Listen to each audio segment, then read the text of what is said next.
السلام علیکم ناظرین، آپ دیکھ رہے ہیں ذیشان سید یوٹیوب چینل۔ ناظرین، آج بات کریں گے عمران خان کے یا ان کی اہلیہ Bushra Bibi, specifically Bushra Bibi کے کیسز کے حوالے سے۔ ایک تو یہ کہ اسلام آباد ہائی کورٹ نے آج سماعت کل ہوئی تھی اور آج ایک تحریری حکم نامہ جاری کر دیا۔ کچھ دن پہلے بشریٰ بی بی کا اپنی وکیل لطیف کھوسہ کے ساتھ کوئی آڈیو لیک ہوئی تھی اور اس پہ مین سٹریم میڈیا پہ بھی چلایا گیا تھا، اور یہ پہلا واقعہ نہیں ہے پاکستان میں۔ پرسنل جو گفتگو ہے وہ لیک کرائے گئے، وزیر اعظم آفس کی گفتگو لیک کرائے گئے، ویڈیوز لیک کرائے گئے، مطلب انتہائی گنونا کام شروع کیا گیا آج کے دور میں۔ تو بشریٰ بی بی نے اسلام آباد ہائی کورٹ سے رجوع کیا تھا کہ میری پرسنل ذاتی جو آڈیو ہے اس کو کیوں لیک کیا گیا، کیوں میرے فون کو ٹیپ کیا گیا۔ اس پہ اسلام آباد ہائی کورٹ کے جسٹس بابر ستار نے ڈی جی ایف آئی اے کو اس آڈیو کی تحقیقات کا حکم دیا، اور ساتھ ہی ڈی جی آئی کو بھی، D G I S I Nadeem Anjum کو بھی اس کی تحقیقات کا حکم دیا۔ عدالت نے اپنے اس تحریری حکم نامے میں کہا ہے کہ ایک تو آلریڈی ایک کیس زیر سماعت ہے مبینہ آڈیو لیکس کے اوپر، اور وہ بھی اس طرح بشریٰ عمران یعنی کہ بشریٰ بی بی کا کیس ہے۔ اب وہ کیس فائنل ہوا ہی نہیں، اس میں اسلام آباد ہائی کورٹ نے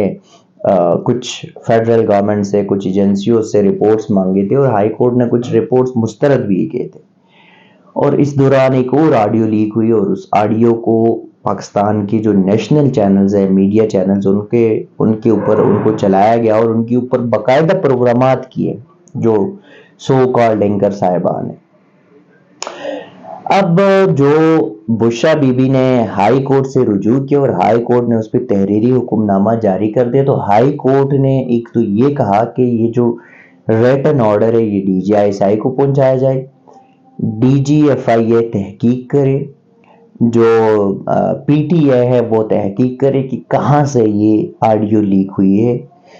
کس نے پہلے لیک کی ہے، اور ساتھ ہی پیمرا کو نوٹس کیا، اور پیمرا سے یہ ریکارڈ طلب کیا کہ پیمرا کے ایسی کوئی رولز اینڈ ریگولیشن ہے جس میں کسی کی پرسنل کال ٹیپ ہو یا ریکارڈنگ ہو، اس کو آپ ریکارڈ کرو اور اس کو آپ نیشنل چینل میں چلائیں۔ ایک طرف تو یہ ہے کہ پہلی بار یہ ہوا کہ اس طرح کی جو ریکارڈنگ ہے اس میں ڈی جی آئی ایس آئی کو شامل کر دیا۔ پچھلی ہیئرنگ میں یا پچھلے جو پٹیشنز تھے اس میں اسلام آباد ہائی کورٹ نے وزارت دفاع کو نوٹس کیا تھا، لیکن اس bar D G I S آئی کو پرسنلی جو ہے وہ نوٹس کر دیا، اور ڈی جی ایف آئی اے اور باقی جو پیمرا ہے یا پی ٹی اے ان کو بھی نوٹسز کر دیے، اور عدالت نے یہ کیا کہ پتہ لگائے کس نے یہ آڈیو لیک کیا، کس نے ریکارڈ کیا، اور ساتھ ہی یہ کہ نیشنل میڈیا پہ چلانے کا کون سا قانون ہے، اور پیمرا کیوں اس معاملے میں خاموش ہے یا کوئی اجازت ہے چلانے کے لیے۔ اب اس پہ تو سماعت ہوگی نیکسٹ ڈیٹ آف ہیئرنگ میں، اور یہ سارے اپنے جو جوابات ہیں وہ عدالت کے سامنے رکھیں گے۔ دوسری جانب اسی بشریٰ بی بی کا ایک اور کیس ہے، اور وہ کیس ہے غیر شرعی نکاح والا۔ یہ بتایا جا رہا ہے کہ عمران خان اور بشریٰ بی بی نے غیر شرعی نکاح کیا ہے، مطلب عدت میں نکاح کیا ہے۔ پہلے اس میں ایک درخواست آئی تھی اور وہ درخواست ایک نامعلوم تھا، پھر وہ اس نے درخواست واپس لے لی، اور دوسری درخواست آئی وہ بشریٰ بی بی کے سابق شوہر خاور فرید مانی کا، جو انہوں نے انتہائی غلیظ اقدار سے گرے ہوئے اور گھٹیا الزامات لگائے اپنے بچوں کی والدہ کے اوپر۔ پھر اس کیس میں اس نے اپنا بیان ریکارڈ کروایا، پھر اس کے بعد اون چودھری جو P T I Imran Khan کا بڑا قریبی تھا اس نے اپنا بیان ریکارڈ کرایا، جو مولوی صاحب اس کیس کا مفتی سعید وہ بھی عمران خان کا بڑا کلوز ہے، اس نے بھی اپنا بیان ریکارڈ کروایا۔ لیکن سب سے جو گھٹیا اور انتہائی گھٹیا ترین اور گرے ہوئے اور اس منفی سوچ کی عکاسی کرنے والا جو بیان تھا وہ جب خاور فرید مانیکا کے جو گھریلو ملازم ہیں لطیف، انہوں نے جب بیان دیا تو وہ انتہائی اخلاق سے گرا ہوا، کردار سے گرا ہوا. خیر ان کے جو الفاظ تھے وہ میں بتا تو نہیں سکتا، لیکن اس پہ بھی وہ جوابات جو سوالات تھے یا وہ قلم بند کرائے گئے انہوں نے اپنے بیان، اور عدالت نے ان کو کہا کہ آپ یعنی کہ جو خاور فرید مانیکا کا جو وکیل ہے رضوان عباسی، ان سے کہا کہ آپ نے اگلی سماعت پہ یہ بتانا ہے کہ درخواست قابل سماعت ہے یا نہیں. اب گواہان کے بیانات قلم بند ہو چکے اور آج دوسری سماعت بغیر کارروائی کے ملتوی ہوئی. آج جو وکیل ہے خاور مانیکا کے، انہوں نے کہا کہ مجھے دستاویزات جمع کرنے ہیں. اب اس کیس میں ایسی کون سی دستاویزات ہے جو جمع نہیں ہوئے یا جمع ہونے والے ہیں؟ کیا واقعی میں کوئی دستاویزات ہے یا صرف اور صرف اس کیس کو طول دینے کے لیے، مزید ٹائم لینے کے لیے؟ لیکن یہ کہنا جو ہے وہ پھر عدالت نے اس کی وہ استدعا ملتوی منظور کرتے ہوئے سماعت ملتوی کر دی. اب دیکھنا ہے کہ وہ کون سے دستاویزات جمع کرتے. تیسرا ایک اور آپشن، یہ تو دو عدالتوں کی بات تھی، الیکشن کمیشن